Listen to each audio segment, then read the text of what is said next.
NATO foreign ministers met in Prague at the end of May 2024. The meeting's primary objective was to establish a consensus that would permit the use of Western-donated weapons to attack military targets within Russia's borders. Before this meeting, the West prohibited the use of donated Western weapons against targets within Russia. In 2023, French President Emmanuel Macron became the most vocal advocate for the complete removal of usage restrictions of these weapons.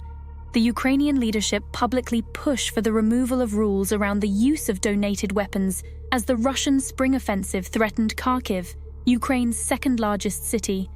Other NATO leaders discussed the issue, leading to a partial agreement in Prague that permitted the use of weapons against targets within Russia.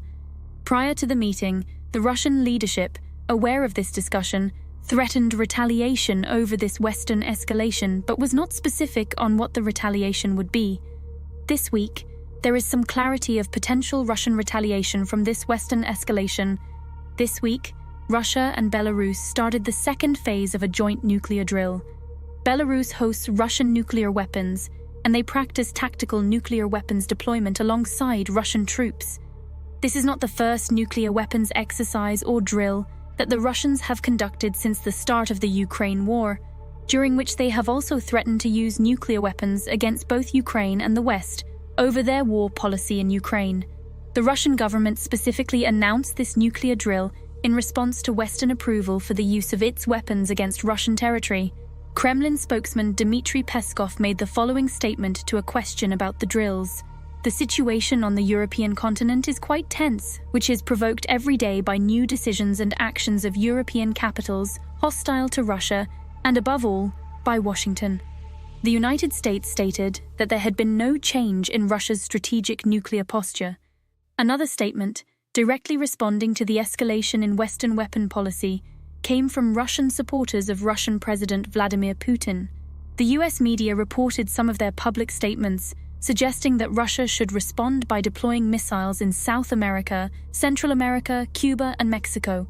This was in response to the decision by the West, including the United States, to allow Ukraine to use its weapons to attack sites in Russia.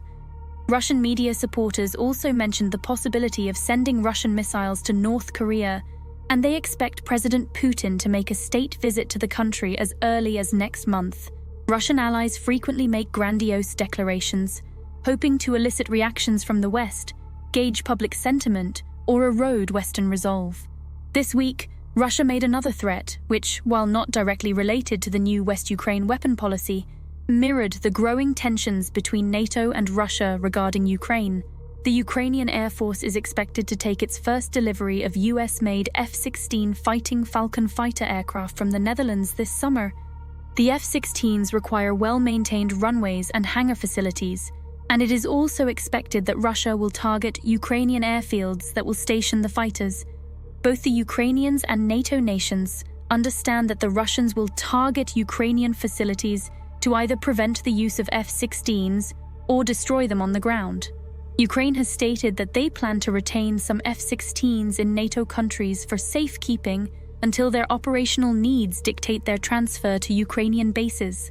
Andrei Kartapolov, the head of the Russian Duma's Defense Committee, told the Russian media that NATO bases hosting F-16s that launch attacks on Russia were legitimate targets for Russian attacks.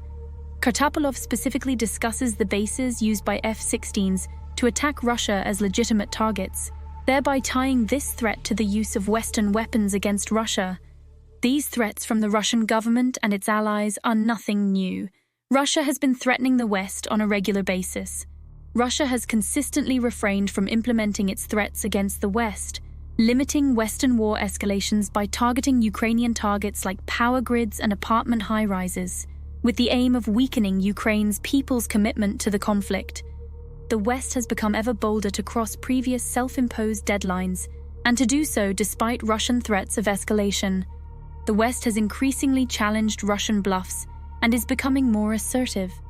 Russia has noticed this pattern without changing its threatening rhetoric, so at some point, Putin needs to fold and stop threatening, which is what the West has counted on, or Russia needs to call and follow through with the rhetoric.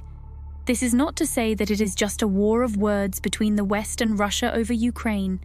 the Russians have the battlefield advantage despite the Western weapons. Using threats without implementing them makes Russia appear weak on the global stage, and it cannot afford to lose allies who assist in circumventing sanctions to maintain funding for its war machine. This support could fall away under Western pressure and the apparent Russian weakness to stand up to the West. The West knows the Russians have the long-term advantage, and their continual escalation of weapons and weapon policy appears to be a sign of desperation to keep Ukraine in the war, keep Russia from winning, and not having to commit its own troops to fight.